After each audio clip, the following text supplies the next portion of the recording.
Hello and welcome aboard our project on the Zooniverse, What's in a Whistle. I just thought I'd make this little video to tell you a bit more about the project and why the data annotation that you're helping with will be a huge boost towards deciphering dolphin communication in Scottish and UK waters.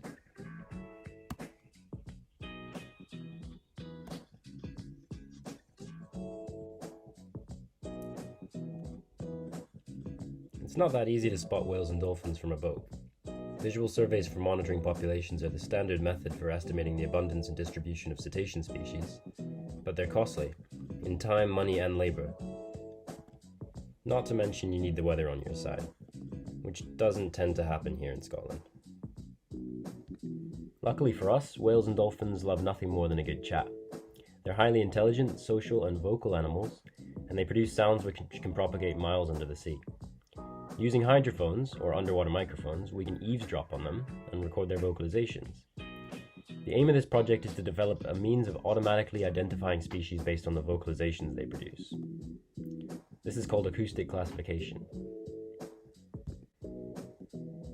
But to do this, we'll need to know a lot more about what these guys are saying. I'm interested in knowing if different species tend to produce different types of whistles. Whistles are one type of vocalization made by dolphins for social communication. They're highly variable in pitch, duration, and shape.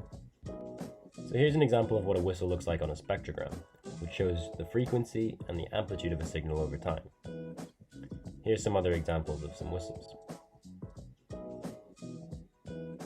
We can then trace the frequency contour of a whistle and save it to compare with other whistles.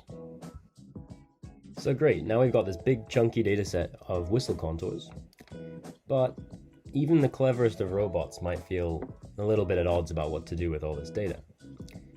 Not to fret, with your help, we'll tell them exactly what to do.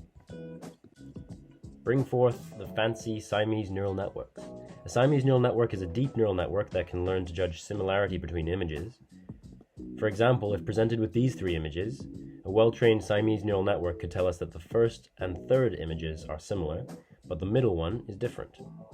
It knows this by learning from examples, and that is where you Zooniversers come in. Judging similarity between whistle contours isn't a trivial task, and it can be helped by a human eye. We're trying to build a set of examples of similar and unsimilar whistles to train Siamese neural networks on. In your classification task, you'll be asked to decide how many whistles from a set of 3 contours presented to you are similar. If 2 of the whistle contours are similar, you'll then be asked to say which those are. In this case, it's not just about judging whether the 2 are similar, but also whether the third is different enough. I like this example here because the 2 on the left that I've selected as similar aren't necessarily perfectly similar. The one on the left's got a couple notches in it, but the one in the middle doesn't. But they're still much more similar than they are to the third one, the one on the right, which is quite different from the other 2. So they're still classified as 2 similar whistles. Sometimes you might come across a triplet of contours where 2 contours are very similar, but the third one is also similar, but maybe not as similar.